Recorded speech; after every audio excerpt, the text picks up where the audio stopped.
Assalamualaikum warahmatullahi wabarakatuh. Perkenalkan, nama saya Indra Ismina. Saya mahasiswa STM di sini dari Prodi Pendidikan Syariah. Di sini saya akan menjelaskan tentang usul dan nakal dengan dasar menantu Bapak Irsyad Rafi. Kita langsung saja ke slide ya. Ini tentang pengertian suluh yakni secara bahasa artinya itu memutus pertengkaran atau perselisihan. Jadi maksudnya itu bisa dimaksud dengan suatu perdamaian. Sedangkan menurut istilah ini suatu akad yang bertujuan untuk mengakhiri perselisihan atau persengketaan.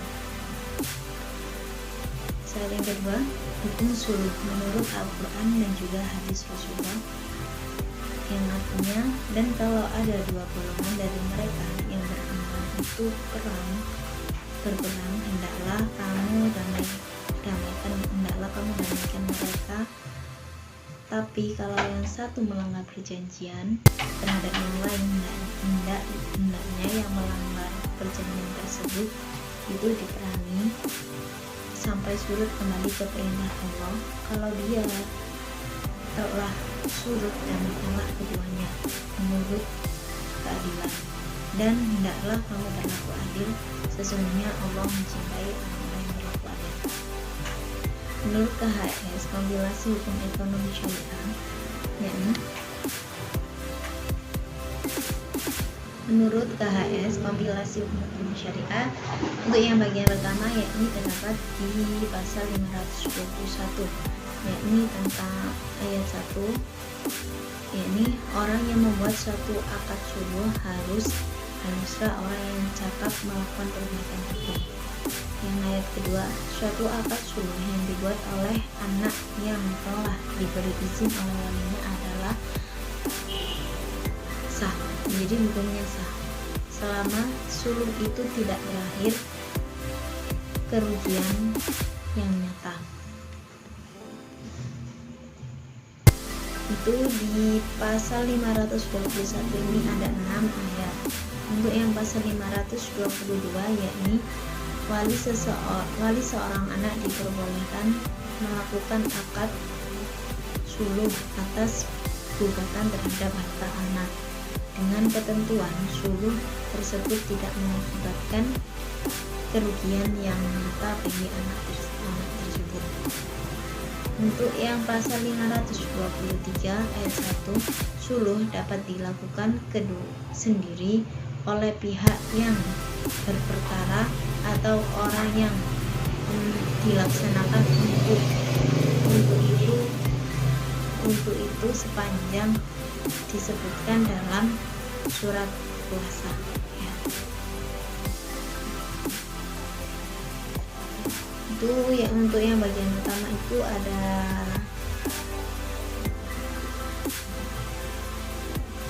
empat pasal. Yang bagian kedua tentang penggantian objek suluh, yaitu terdapat pada pasal 525 ayat 1, yakni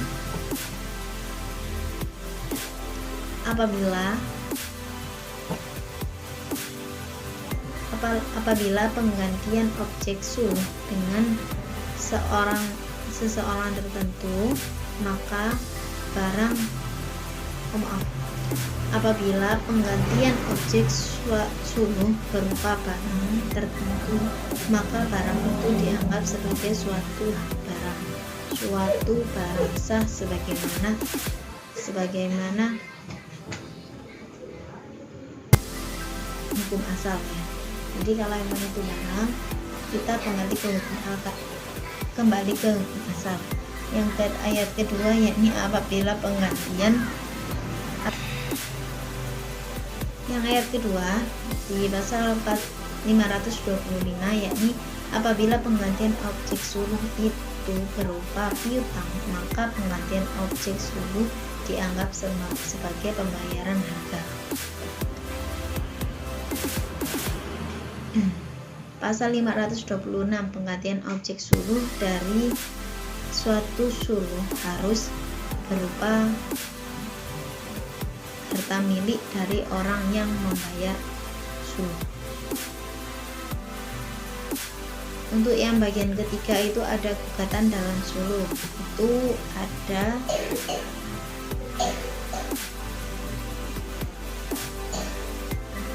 13 pasal. Jadi kita lanjut ke, jadi itu ada beberapa pasal yang menerangkan tentang akad sulh. Kita lanjut ke rukun akad sulh. Rukun akad sulh yang pertama yaitu musholli, yang kedua yaitu musholli anhu, yang ketiga musholli alaihi, dan yang keempat dan terakhir itu syighah ijab dan juga qabul. Musholli artinya yaitu pihak yang melakukan akad perdamaian untuk menghilangkan suatu perselisihan atau suatu permusuhan dalam sengketa. Musholli anhu yaitu persoalan-persoalan yang diperselisihkan, jadi sesuatu yang dipersoalkan itu disebut musholli anhu.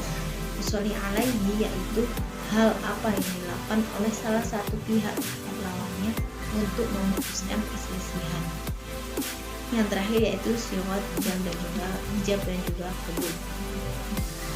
Adapun yang menjadi syarat sahnya suatu perjanjian perdamaian yaitu menyangkut subjek. Subjeknya itu ada musholli. Musholli yang menjadi musholli perlu diperhatikan. Yang menjadi musholli itu haruslah orang yang benar-benar mengerti tentang hukum, tindak hukum itu bagaimana. Dia harus mengerti. Adapun orang yang dapat bertindak menurut hukum dan mempunyai kekuasaan atau wewenang, yang pertama yaitu wali atas harta benda orang yang berada di bawah perwaliannya. Yang kedua yaitu pengampu atas harta benda orang yang berada di bawah pengampunya. Yang ketiga yakni nazir atau pengawas atas hak milik wakaf yang ada di bawah pengawasannya. Kita lanjut, macam-macam perdamaian. Macam-macam perdamaian itu ada 3.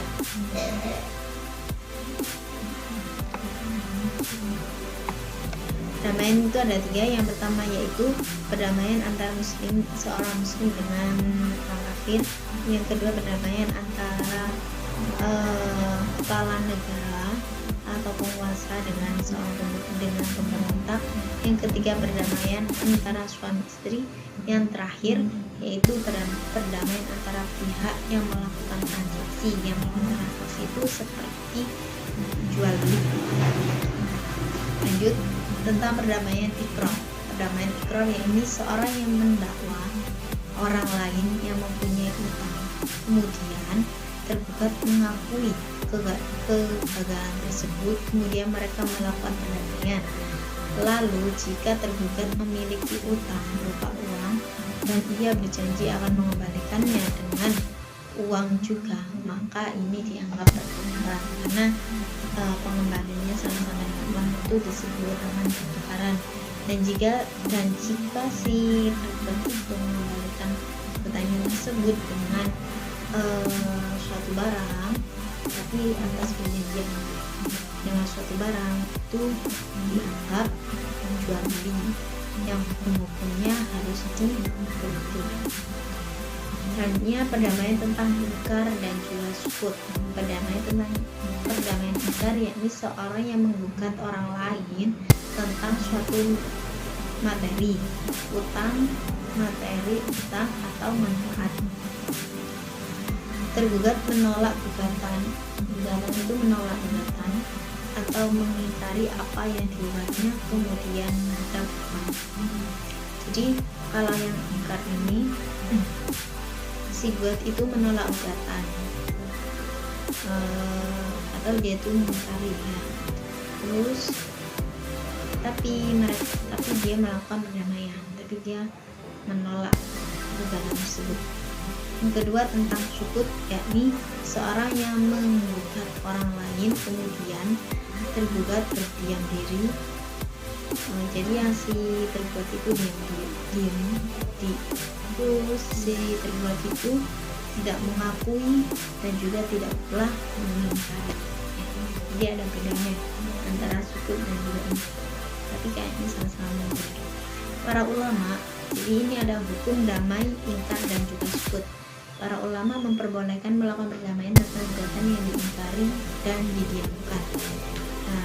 Menurut Ibnu Hazm dan juga Imam Syafi'i, itu suatu yang diingkari dan juga didiamkan itu tidak boleh dibolehkan, karena damai itu dilakukan untuk sesuatu yang diakui karena asyur, karena sesuatu yang memang diakui karena asyur itu mengenai hak yang ada yang memang nyata, sedangkan dalam ingkar dan sukut itu tidak ada. Baik, kita lanjut ke materi yang kedua, ini tentang hawala, tentang akad hawala. Pengertian akad hawala, ini setahu saya akad hawala itu perpindah utang. Jadi ya akad hawala itu ada orang ketiga, nanti orang ketiga itu melunasi. Jadi pihak ketiga ini berkewajiban untuk melunasi utang dari orang yang berutang tadi. Jadi sebelum itu saya jelaskan ya. Pengertian akad hawala. Akad hawala adalah orang yang berutang dialihkan hutangnya ke orang lain yang wajib menanggungnya. Secara istilah, akad hawala merupakan pemindahan hutang dari yang berutang dialihkan ke tanggungan yang berkewajiban membayar. Pengertian hawala itu menurut Fatwa DSN nomor 31, ini yang MUI ya, nomor 31 strip DSN MUI 6 2002 adalah utang nasabah dari bank atau lembaga keuangan konvensional ke bank atau lembaga keuangan syariah yang dipindahkan sudah bertambah. Jadi yang memang yang sudah dipindahkan itu memang sudah berakhir. Selanjutnya, seseorang yang mempunyai utang terkadang tidak bisa membayarnya. Oleh sebab itu, penagihan tersebut bisa dipindahkan ke pihak ketiga atau pihak lain yang dalam hukum Islam disebut hawala, yakni pengalihan utang dari pihak yang berutang kepada pihak lain yang wajib menanggungnya, atau bisa disebut pihak ketiga dan tentunya wajib membayarnya. Jadi yang membayar itu pihak ketiga. Dasar hukum akad hawala dalam Fatwa DSN MUI nomor 12 keempat tahun 2000 tentang hawala disebutkan ketentuan sebagai berikut. Yang pertama itu tentang rukun hawala, yakni orang yang berhutang itu disebut muhil. Kedua, orang yang berpiutang kepada orang yang berhutang itu muhal atau muhtal. Orang yang berhutang kepada orang yang berhutang dan wajib membayar kepada orang yang berhutang itu disebut muhal alaih. Yang keempat, hutang orang yang berhutang kepada yang berhutang muhalli. Dan yang terakhir yaitu ijab qabul. Selanjutnya, pernyataan siwat harus dinyatakan kepada pihak guna untuk menunjukkan akad yang sudah dikontrak. Selanjutnya, kontrak yang sudah disepakati akan dituangkan secara tersurat melalui komunikasi modern. Hawala haruslah dilakukan dengan persetujuan pihak yang terkait. Jadi akad hawala ini memang harus dilakukan dengan persetujuan pihak-pihak tertentu dan juga pihak-pihak yang terikat dalam utang tersebut. Tingkatlah dan suatu keharusan para pihak akan dinyatakan dalam kesepakatan secara tegas dan juga logis. Yang terakhir, jika transaksi hawala sudah dilakukan, maka pihak yang terlibat hanyalah orang yang berhutang kepada orang yang berhutang dan juga kepada muhal alaih, sekaligus hak penagihan muhal akan berganti posisi kepada muhal alaih. Lanjut dasar hukum menurut Al-Quran. Bismillahirrahmanirrahim. Ya ayyuhalladzina amanu awfu bil uqudi uhillat lakum bahimatul an'ami illa ma yutla 'alaikum ghairu muhillis shaidi wa antum hurum. Hai orang-orang yang beriman, penuhilah akad-akad itu. Dihalalkan bagimu binatang ternak kecuali yang akan dibacakan padamu, dengan tidak menghalalkan berburu ketika kamu sedang mengerjakan haji, Sesungguhnya Allah menetapkan hukum-hukum menurut yang dikehendakinya. Terdapat di Quran surat Al-Maidah ayat 1. Dasar hukum hawalah menurut kompilasi hukum syariah. Rukun hawalah terdapat pada pasal 362 ayat 1 tentang rukun hawalah, yakni muhil. Muhil itu peminjam, muhal yakni pemberi pinjaman, muhal alaih penerima hawalah, muhal bi utang. Yang terakhir yaitu akad. Pada pasal 362 ayat 2 yang berbunyi, akad sebagaimana yang dimaksud pada ayat pertama tadi itu, yang itu dinyatakan akad ya. Dinyatakan oleh para pihak secara lisan, tulisan atau isyarat. Jadi akad itu bisa diutarakan secara lisan, tulisan maupun isyarat. Pada pasal 363 yang berbunyi, para pihak yang melakukan akad hawalah atau pemindahan hutang harus memiliki kecakapan dalam hukum. Undang-undang tentang akad hawalah masih banyak lagi. Akad hawalah juga terdapat pada pasal 364 ayat 1 sampai 3. Saya bacakan ya.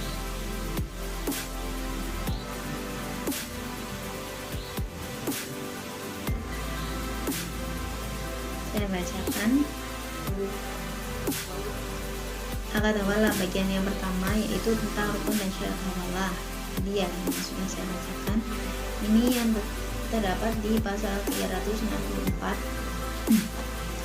ayat 1. Peminjam harus memberitahukan kepada pemberi pinjaman bahwa ia akan memindahkan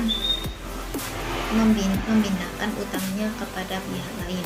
Yang ayat 2, persetujuan pemberi pinjaman mengenai semacam peminjam untuk meminjamkan utang seperti yang dimaksud pada ayat 1 adalah syarat dibolehkannya akad hawalah pemindahan utang atau pemindahan utang.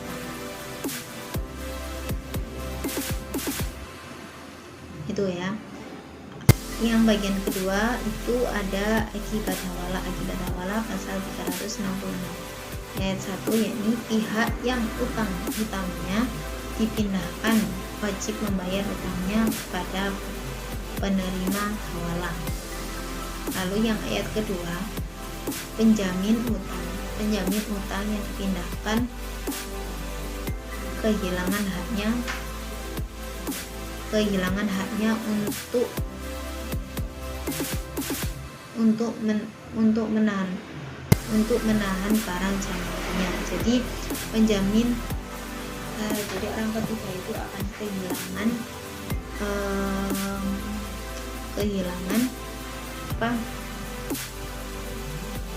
haknya untuk menahan barang yang dijaminnya. Itu untuk akibat hawalah ini ada di pasal 366 ayat 1 dan 2, pasal 367 ayat 1 dan 2, ada di pasal 368 sampai 302. Ya. Kita lanjut. Nah, itu. Jadi dasar hukum hawalah itu tadi ada memperbolehkan, tapi ada akibatnya juga. Baik, yang terakhir tadi untuk pasal 366 ayat 1 dan 2, pasal 367 ayat 1 dan 2, pasal 398 sampai pasal 372 itu menerangkan tentang akibat adanya hawalah ya. Jadi ada beberapa yang sudah saya bacakan ya. Slide terakhir ini mungkin cukup ini yang saya sampaikan. Kurang lebihnya saya mohon maaf. Kalau ada yang masih belum paham, silakan ketik di komentar. Mungkin cukup ini. Assalamualaikum